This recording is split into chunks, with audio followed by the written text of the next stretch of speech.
All right, welcome back to the Vegas Take Sharp and Shapiro. I wanted JD to start this segment because since he is the professional handicapper in the studio, among the two of us, he is definitely more qualified than I. I wanted him to introduce Ken Thomson from Sports X Radio. He declined to do it, so that's fine. I'll do it.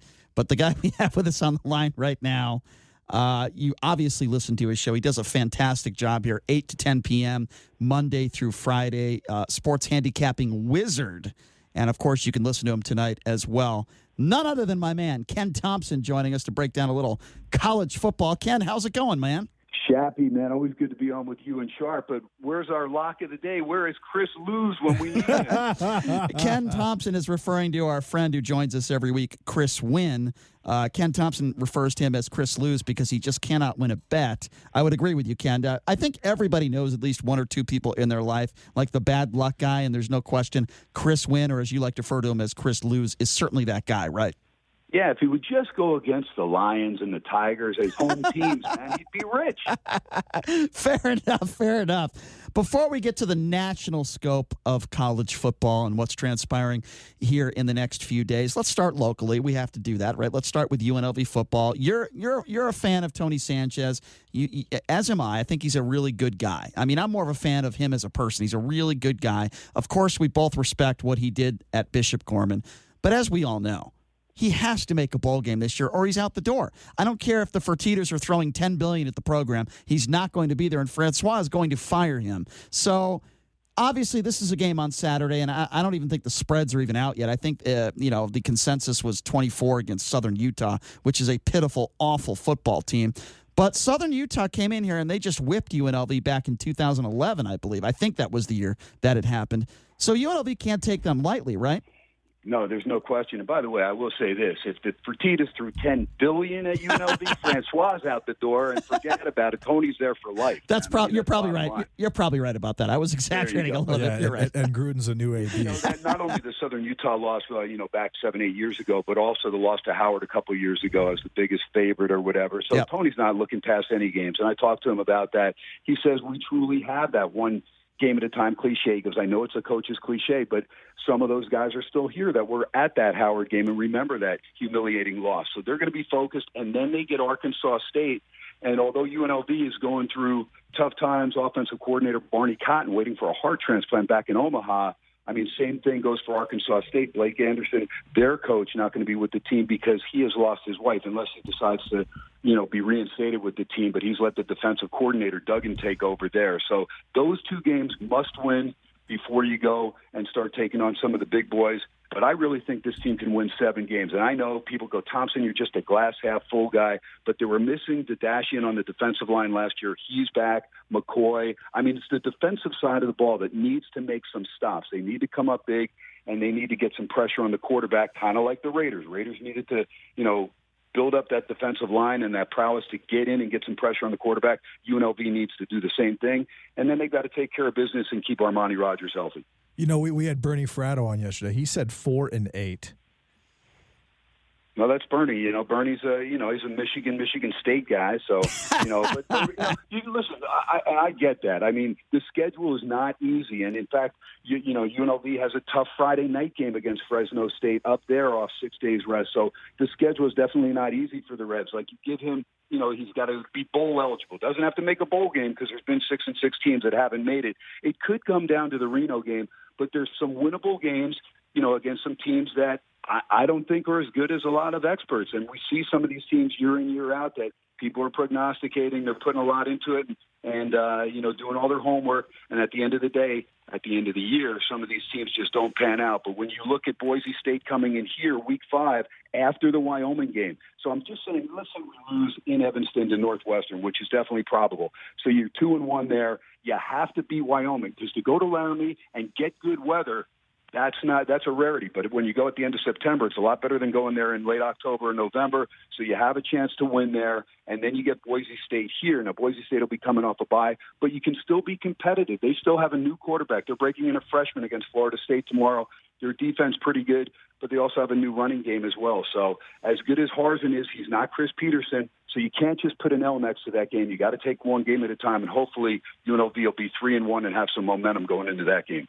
Okay, so let's talk about a couple of games today. One game. Well, hold on. Before we go to the Nationals, I just want to ask him one more question because he didn't tell us what he thinks UNLV is going to go this year. I said 6-6. He said 7 wins. Oh, you did say 7 wins. Okay, wins. my apologies. So tomorrow, if the spread is 24-27, who do you take tomorrow, this UNLV Southern Utah game? Well, UNLV just want to win the game, and they'd like to win it decisively. But a spread like that, Southern Utah is going to be geeked up. I know UNLV will. It's a game I'll stay away from, Brian. I think the spread's probably right where it should be, and I think you'll get UNLV's best effort in every single game. I think they've got some chemistry, but they've got to make sure Armani stays healthy, and he may get pulled after the third quarter if they're up by 27, 28 points. And that's a valid point. Why risk the injury, especially with how bad the backup quarterback looked last year. And then you mentioned the line being right where it needs. It's kind of like the Arizona State game that I took yesterday, where I lost by 1 point. Well, you did, and it was actually 25.5, and I told you be careful with Kent because Arizona State breaking in a freshman quarterback that you're sold on but didn't have any experience. And, yes, ASU much better athletically, but Kent played hard, and they had a bunch of sacks on the youngster. 4 sacks. And a lot of penalties. Going into the fourth quarter. So, that's still and I did get the back door on that in the second half there too, JD, because Arizona State kicked the field goal. I laid the 10.5, which gave me a 4.5-point middle on the game. I got 25. And they were down only 10 at the half. So then late 10.5, the field goal made it 23, landed middle. So there's a game today. It's Utah State against Wake Forest. The line, I saw it as low as 3.5. It's up to 5.5 now. You like Wake Forest, but a lot of people I'm talking to like Utah State. Why do you like Wake Forest? I like Wake Forest, first off, because I think the defense is going to get after Love. And Love has a brand-new offensive line, has 1 starter back, and that's it. Only 2 back on the offense for the Aggies. Look, Gary Anderson, it's his second tenure there. He did a nice job his first time before going over to Wisconsin. But this Wake Forest team, first off, they're at home. They've got a couple good quarterbacks. They've got a dual threat that'll start the game. I believe Cade Carney will play, and they also have a couple other running backs that have some speed. So Carney's the banger, and then you've got some speed there. Look, they're at home. I laid 3.5 right now, like you said, up to 5.5. Utah State, they got to prove to me they can protect Love because last year that was a veteran offensive line. They did a great job, gave him plenty of time. This year, I think Wake Forest probably does a lot of stunting and blitzing, especially in the first half, to see if Love can withstand the pressure. I think he makes some turnovers. I think Wake comes up big. I'm not going to touch that game. I'm definitely going to go with your opinion, though. So you've got Wisconsin against South Florida in Florida. The spread is, I believe it's down to 10.5, 11. It was as high as 13. I believe you got it at 13. I actually think South Florida can win this game outright. What are your thoughts on that? I agree with you. I think South Florida can win, and I have Wisconsin. My wife hails from just outside of Madison, Wisconsin, but I had that team 7-5 at best, maybe 6-6. Look, you're bringing back Jonathan Taylor, almost 2,200 yards, 16 touchdowns on the ground, but your offensive line there, too, is depleted because Big John Dietzen retired because of injuries. They had already lost. David Edwards is gone. Yeah, and then another one of their starters is banged up tonight. Now, your receiving core is back intact, and Cephas, Quintez Cephas gets reinstated. You still have A.J. Taylor, Danny Davis, and Kendrick Pryor coming back. Jake Ferguson, a decent tight end. Wisconsin always has good tight ends. Right. Cone will be the starter at quarterback. Keep an eye. If he struggles, this freshman sensation, Graham Mertz, could get in there. On the defense, you bring back Zach Vaughn, outside linebacker, but you lose Edwards, Connolly, Van Ginkel, and Dakota Dixon, one of their best secondary players. So Wisconsin up against it. I agree with you. I think if they don't get off to a good start and Barnett takes care of the football, it's a big if, though, for South Florida because they got off to that 7-0 start last year and then couldn't win a game down the stretch. But they have a chance. Weather going to be a little bit windy and rainy, I believe, during the game because of the effects from the hurricane. And South Florida got that transfer, that cornerback transfer from North Carolina, KJ Sales, and then one guy that Wisconsin, when my Hawkeyes played him a couple of times last couple of years, Sagapolu, about 6'3", 350 pounds, great athlete, right in the center of that defensive line in the 3-4. No one could run against them. He is gone as well. I think that's a huge deal. I agree with you 100%. Sagapolu was a stud, man. He was one of those guys that just clogged up, like you said, like a Ndamukong Suh type. I mean, no one could even touch that. And then I remember he would clog the hole. Then Leon Jacobs 2 years ago would just run through and destroy everybody with his 4.40. Who do you have for a sleeper this year to win the national championship? I like LSU and I like Michigan State. I do, and I love both those teams. In fact, I picked Michigan State to win the East. Lewerke's got to take care of the ball. Last year, 8 touchdown passes, but 11 interceptions. And I think he played hurt a good part of that year. but you bring back a solid defense. When you have a guy like Batchy, middle linebacker, Willikis, you're going to get pressure on the opposing quarterbacks.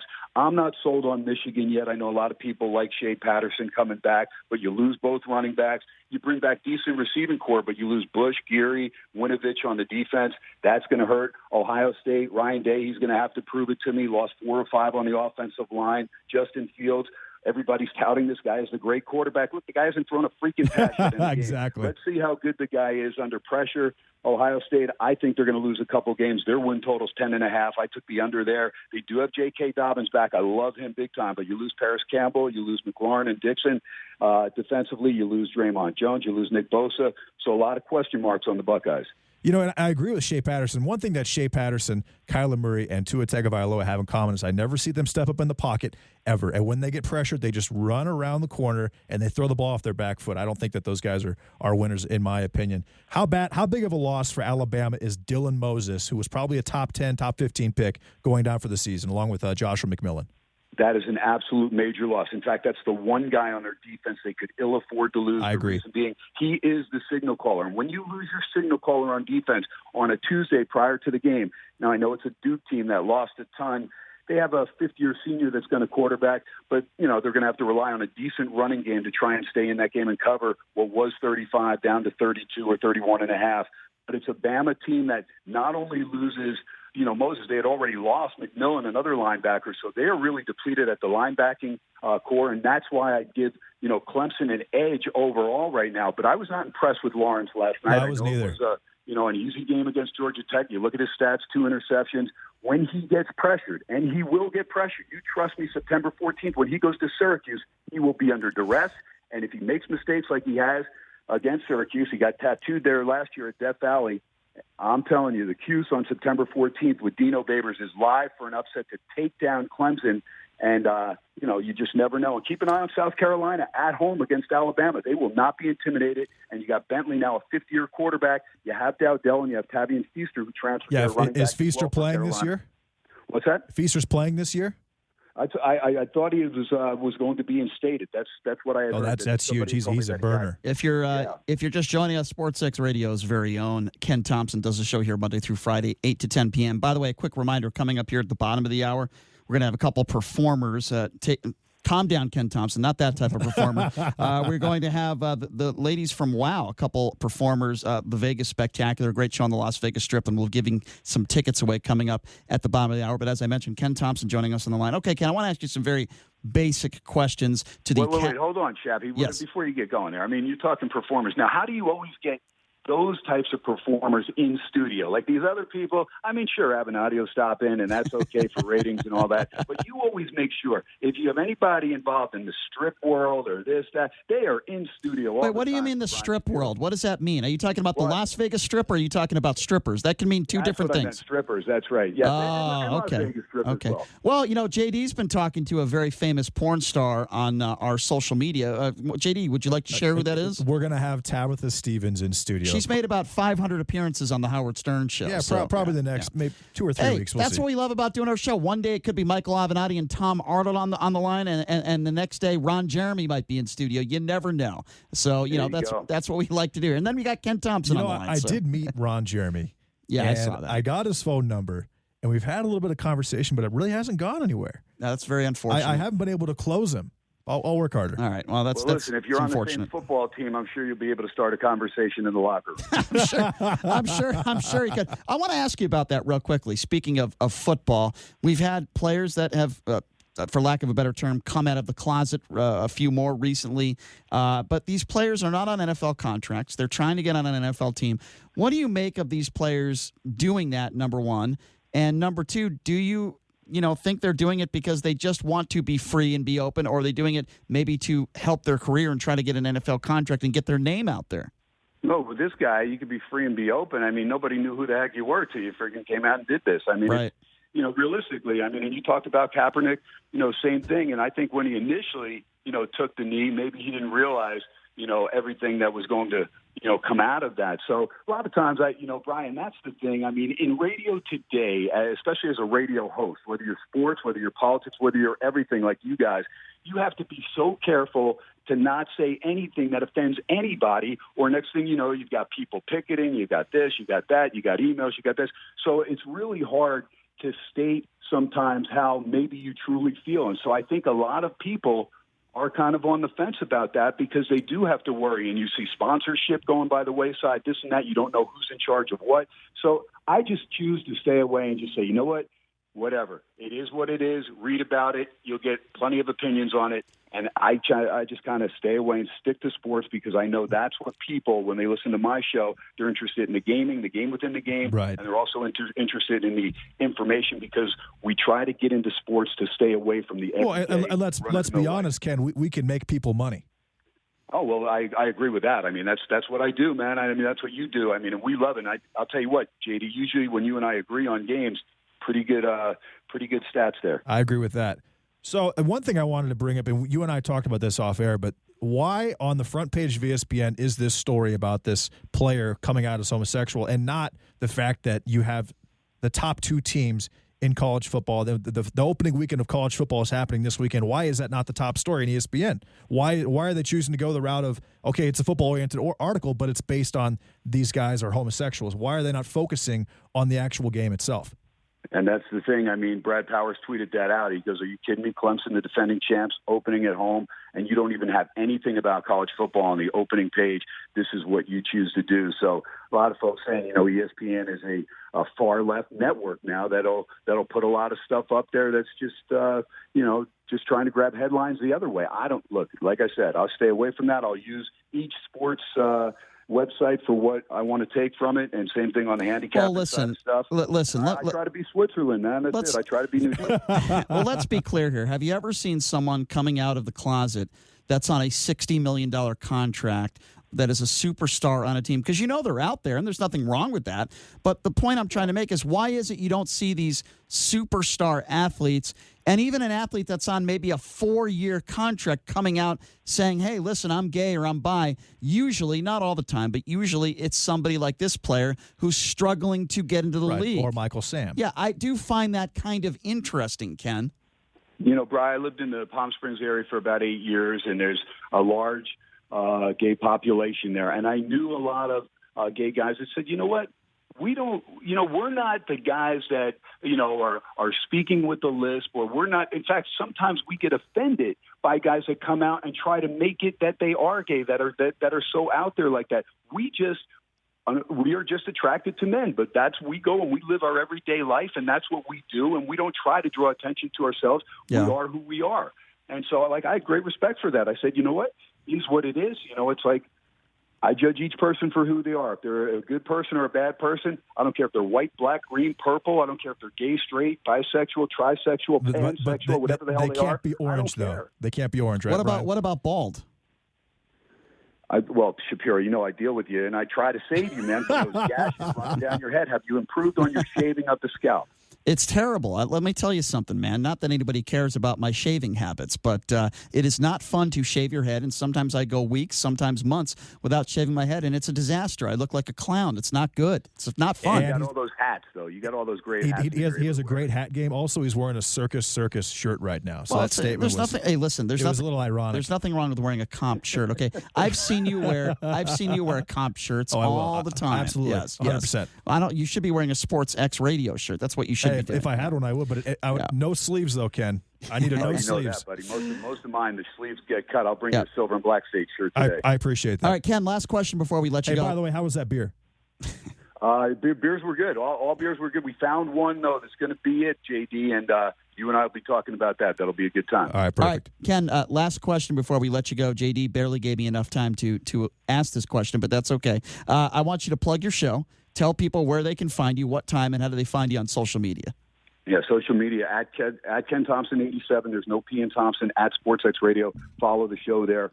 Show is Monday through Friday right here. 50,000 watt flamethrower AM side KDWN, on the FM side 101.5, 8 to 10 p.m. Monday through Friday. And I will be starting the show at Legacy Stadium Monday, Tuesdays, Thursdays, and Fridays, starting it next week. And then Wednesday night, always at Steiner's Pub, 103 in the Vegas Valley to serve you, 1750 North Buffalo. And I believe I'll be joining Ken at least once a week at Legacy. That'll be great. They have some great ribs down there, by the way. Some of the best ribs in town. Ken, thank you so much for joining us, and I look forward to taking your wife on a date. We're going to a concert next month, by the way. I don't know if she told you. Yeah, she told me, man, and she said she'll keep you in line, bro. All right, fair enough. Ken, thanks for coming on the show, my man. I really appreciate it. You guys rock, man. Great show, man. Great way for Kate on to start the day, 9 to noon. Thanks, Ken. Thanks a lot, appreciate KT. that. All right, guys. Appreciate you saying that. There you go. SportsX Radio's very own Ken Thomson. Check him out, 8 to 10 p.m., Monday through Friday, right here on KDWN. Coming up here in a few minutes, this is going to be a lot of fun. A few of the ladies from Wow the Spectacular. Awesome show on the Las Vegas Strip. We're going to be giving tickets away. They're coming up next right here on the Vegas Take on the all-new 101.5 FM, 720 AM, K-Dawn.